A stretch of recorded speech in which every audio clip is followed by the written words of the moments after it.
Joining us by telephone is our good friend Fiona Bell. She is the author of a book called The Woman in the Trees, published by TAN.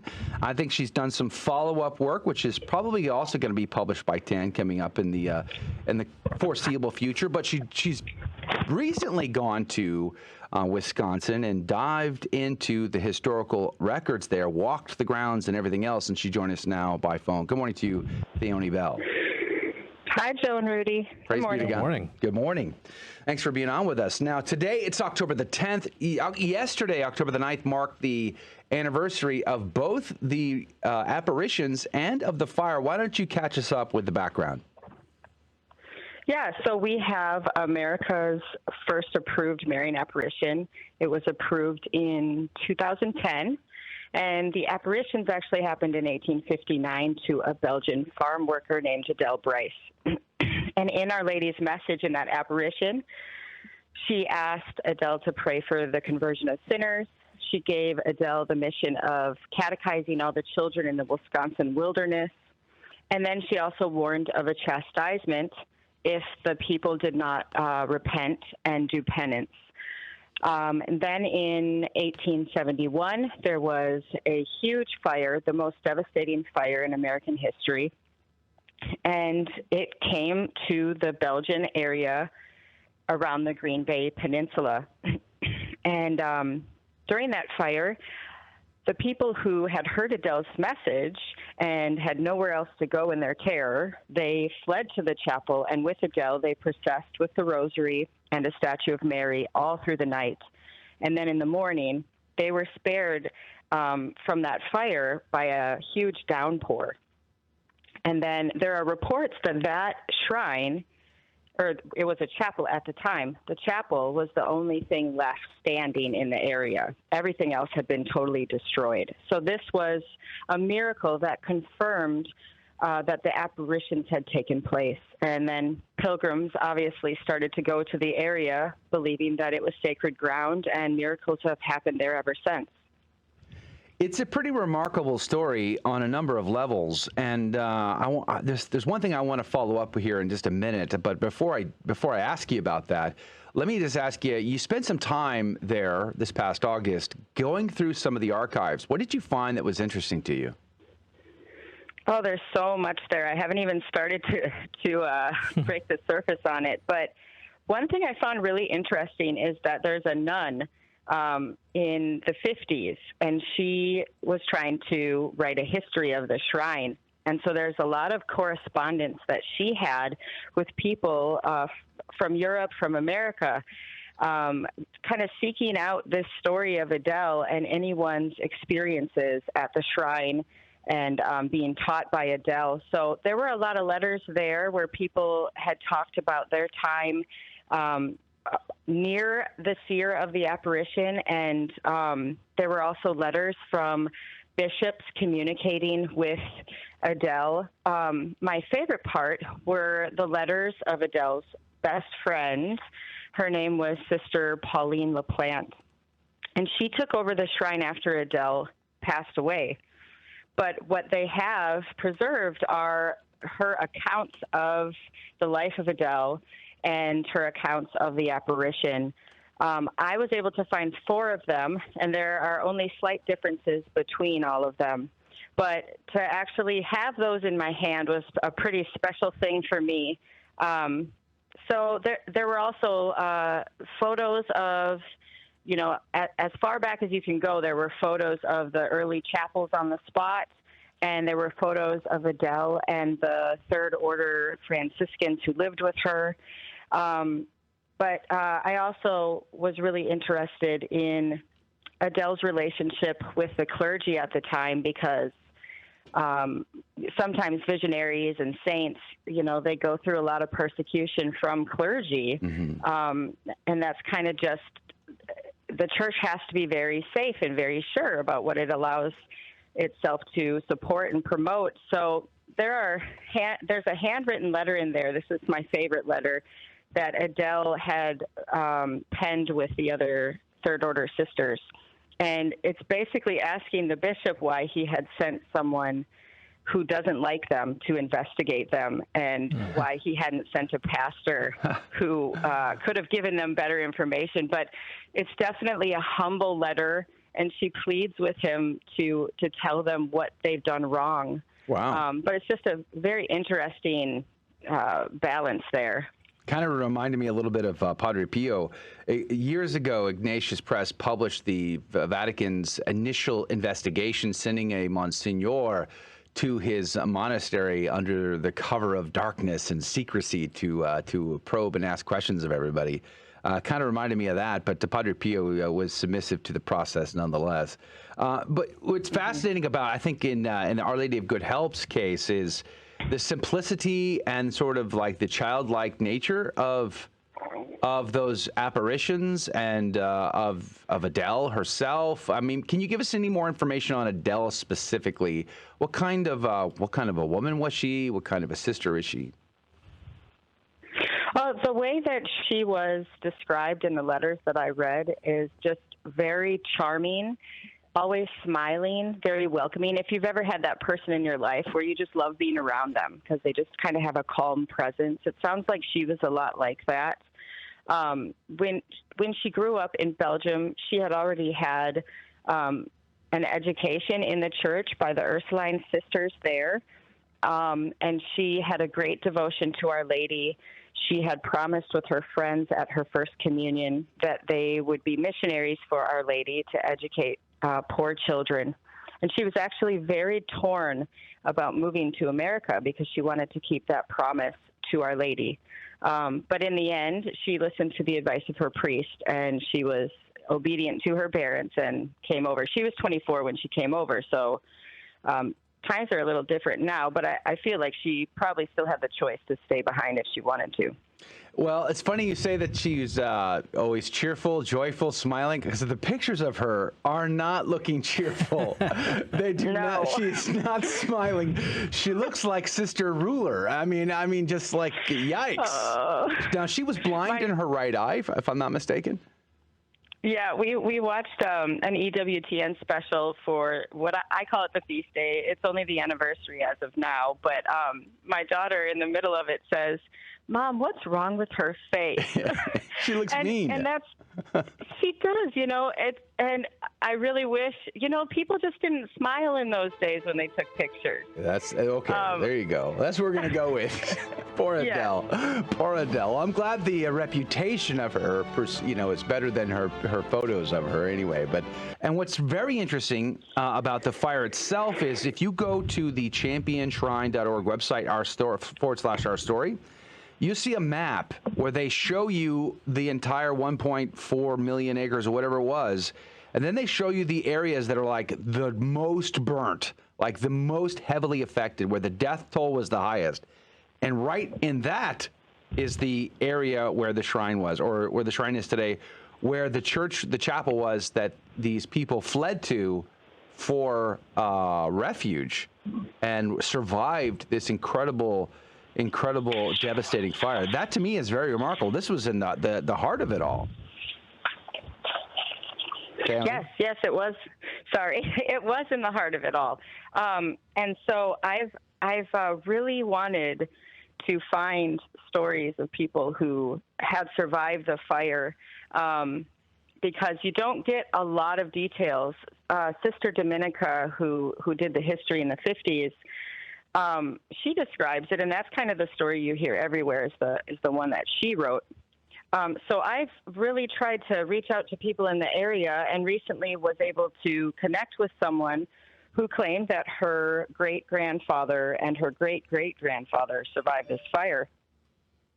So what I discovered was they, in fact, did live a mile and a half away from the shrine. She told me everything was burning all around them, and that's where everyone was going, to the shrine. So they followed them. And when I looked up her great-great-grandfather, I found his immigration record was 1855. That's the same year that Adele Bryce came to America. So I was hoping maybe they were on the same ship, but I wasn't able to find the arrival, just the departure. So I wasn't able to link those two that closely. But I think it's safe to say this could be someone who did survive the fire because they lived very close to the chapel at the time. Can we just emphasize the miraculous nature of how they were saved? They all went into the chapel, and the fire was like on the doorstep practically. Can you tell us about that? Yeah, so there's a fence around the chapel grounds, and it said that the fire licked the backside of the fences, that they were charred. And people were praying the rosary, like I said, and the smoke was blowing across the chapel grounds, and every time it would hit them and they would begin to inhale it, they would have to turn in a different direction. I mean, you can imagine there was wailing and there was terror. But yes, that it's called the Emerald Isle in a Sea of Ashes is how it was reported at the time. And there's also a priest, a famous priest in that area who he wrote his own account of surviving the fire and how terrible it was. And at the end of that account, he has a little message telling people to go visit the shrine. He wrote that in 1871, and telling people this is a place of miracles and you should go see it. Wow, I'm looking at the website right now, and it's very lovely. And what an opportunity to make a pilgrimage. And I guess people are doing that now. They're actually. I mean, I saw some report over the weekend that there's some pilgrims that walk 100 miles or more to come to this location.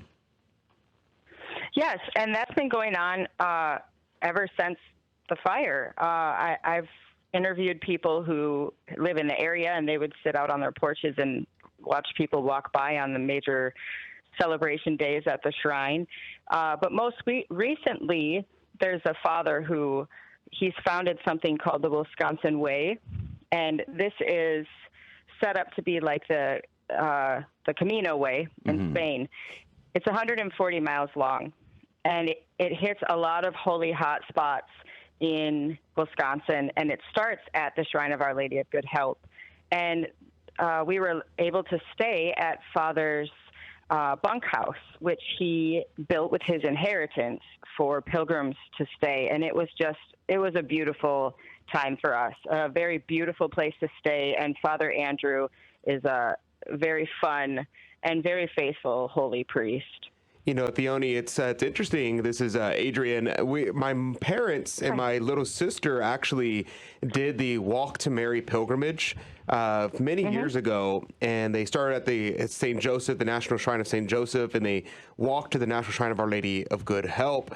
And that was a 21-mile walk. And I was like, oh, my goodness. And I was like, this is so hard. But, you know, it's Joe and I, and we talk about this sometimes about the fact that, you know, we lack the sense of pilgrimage, the lack of public square rosary rallies, lack of these things that exist in Europe.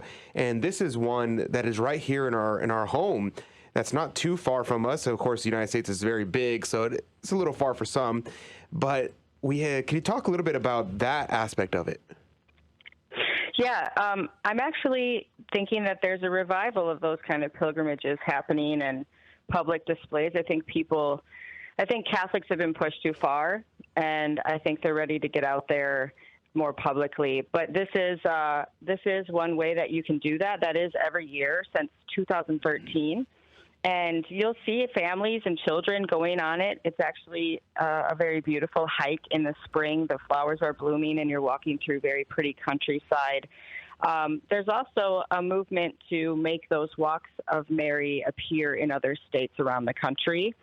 So I've been talking to some people who have set those up. But yeah, it is traditionally something that the Europeans did do, and that's why in Adele's story, you'll hear that she brought those traditions with her from Belgium. And so the Feast of the Assumption is a huge procession day at the shrine. To this day, they still do that as part of their celebration. And it's one of the things that I suggest to parents on my website, if they want to celebrate this, to do a rosary procession, you know, around their own home. And I think that's just one way that we can teach our children a little more of our Catholic culture that I think we've lost in America. You know, I want to talk about the apparition for a moment here and how Our Lady told Sister Breeze. She says, quote, "I am the Queen of Heaven who prays for the conversion of sinners, and I wish you to do the same. You received Holy Communion this morning, and that is well, but you must do more. Make a general confession and offer communion for the conversion of sinners. If they do not convert and do penance, my son will be obliged to punish them." Close quote. Our Lady, Queen of Heaven and Earth. And I find that fascinating on a number of levels. Number one, Adele had to walk 10 miles to go to Mass and did so every single Sunday at a minimum, no matter what. She made that trek. And I guess in the wintertime, Wisconsin can get pretty cold. I mean, being on the Canadian border up there. So the difficulties didn't stop her. She really was that walked uphill both ways in the snow. That was real. But nonetheless, I found it interesting because the core of the message here with Our Lady is for this calling for a sister to go and teach children, to catechize children, which she went and did. She went, house to house until they built a school where they could gather up, and she taught and catechized them. Praise be to God. But there's this line that I think should make us take a deep breath and pay attention here. If they do not convert and do penance, my son will be obliged to punish them. This line to me links the dots between other Marian apparitions. Our Lady of Fatima comes to mind right away, but also Our Lady of Revelation, saying basically the same exact thing. And I'd love to get your commentary on this, because we live in a day and an age where we want to give everybody a pass. We've almost become universalists, where everybody is saved. There is nobody in hell anymore.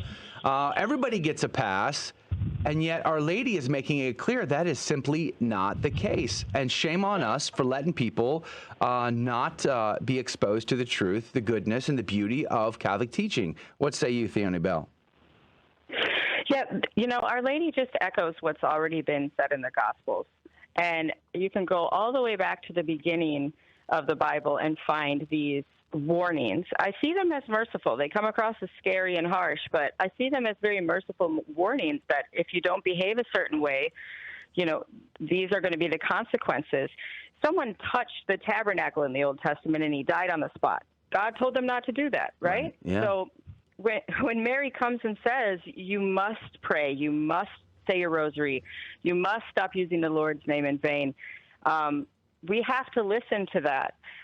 It's a mystery sometimes how these, you could say punishments, or you could just say natural consequences come to us. But I don't think that we're doing Our Lady justice. We're not doing the church or our children or Christ justice if we just say, that's how the church operated in the old days. Penance is such an old-fashioned word. Yeah, for sure. I'm trying to post some links here in our chat for Theoni Bell. By the way, you also have an Etsy a page that has a lot of Our Lady of Good Help items. Can you tell me about that real quick? Yeah, I am not an artist. I'm terrible. I'm a writer. So what I did is I tried to collaborate with some other artists, Baritis Catholic, Catholic Paper Goods, a few others on there. And so I've been able to make prints and stickers and pins and mugs and bags. And if anyone's just finding out about this apparition and wants to spread the word and promote devotion to it, you can go to that Etsy page. Mm-hmm. My shop is called Visions of the Good Help. And on your website, theonibell.com, you've got some great ideas for families to mark this occasion. Yeah, every year we do Belgian waffles. Nice. Those, I don't know if they were invented in Belgium, but they were introduced by a Belgian to America at the World Fair. So we do Belgian waffles, and we also did a bonfire where I retold kind of a dramatic story of the Peshtigo Fire. And that was a great time for my kids last night. All right. Praise be to God. Check it out at theonibell.com, where you can find more information, as well as links to Theoni's books, including her book on Our Lady of Good Help. But check that out at theonibell.com, TheoniBell.com. Theoni Bell, thank you for being on with us today. God love you. Thanks, guys. God bless. All right, praise be to God. Join us in the after show on the live video links at grnonline.com/CDT. We'll be back with